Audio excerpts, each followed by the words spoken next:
প্রিয় দর্শক বন্ধুরা, উঠে আসছে 2016 এসএলএসটি থেকে বিগ নিউজ, যেখানে আবার কেন সুপ্রিম কোর্টে এসএসসির তোড়জোড় শুরু হয়ে গিয়েছে। হঠাৎ করে উঠে আসছে নয়া মোড়।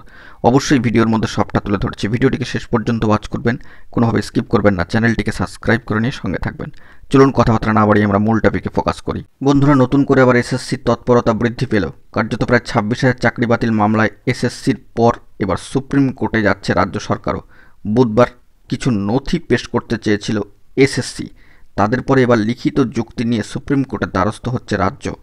এসএসসি ও রাজ্য সরকার সূত্রে জানা যাচ্ছে, সেদিন বলার সুযোগ পায়নি এসএসসি, সেই কারণে পৃথকভাবে লিখিত যুক্তি দিয়ে সোমবার সুপ্রিম কোর্টে সম্মানীয় প্রধান বিচারপতির দৃষ্টি আকর্ষণ করবেন তারা। অত্যন্ত গুরুত্বপূর্ণ একটি বিষয়। পৃথকভাবে লিখিত যুক্তি দিয়ে সোমবার সুপ্রিম কোর্টে সম্মানীয় প্রধান বিচারপতির দৃষ্টি আকর্ষণ করবে এবং এর পাশাপাশি রাজ্য নিজের আইনজীবীর সঙ্গে পরামর্শ করে সরকার পৃথকভাবে যুক্তি তৈরি করেছে। প্রায় 26,000 চাকরি বাতিল করলে ভেঙে পড়বে শিক্ষা ব্যবস্থা, সেই যুক্তি সাজিয়ে কার্যত সর্বোচ্চ ন্যায়ালয় সুপ্রিম কোর্টের দ্বারস্থ হচ্ছে রাজ্য।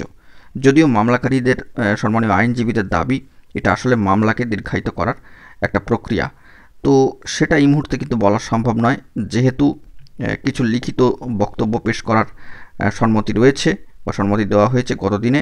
তো সেই সূত্র ধরেই কিন্তু আবারও এই আপডেটটি উঠে আসছে, কারণ ইতিমধ্যেই 26,000 চাকরি বাতিল মামলার শুনানি পর্ব শেষ হয়েছে।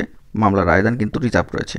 তবে 26,000 চাকরি বাতিল মামলার ক্ষেত্রে নতুন করে কিছু নথি জমা দিতে চাওয়া হচ্ছে এবং সেই ক্ষেত্রে গত বুধবার এসএসসি কিন্তু কোর্টের কাছে আবেদন বা আর্জি রেখেছিল। সেক্ষেত্রে আবেদন মঞ্জুর হয়েছে, যদিও সম্মানীয় প্রধান বিচারপতি মহাশয় এক্ষেত্রে কিন্তু কিছুটা উষ্মা প্রকাশ করেছেন। তিনি বলেন যে এই বিষয়ে দীর্ঘ শুনানি হয়েছে, নথি দেওয়ারও কিন্তু সুযোগ দেওয়া হয়েছে। আবার নতুন করে কেন তারা নথি জমা দেবেন? এরপরেও আগামী সোমবারের মধ্যে যাবতীয় নথি জমা দিতে নির্দেশ দেওয়া হয়েছে।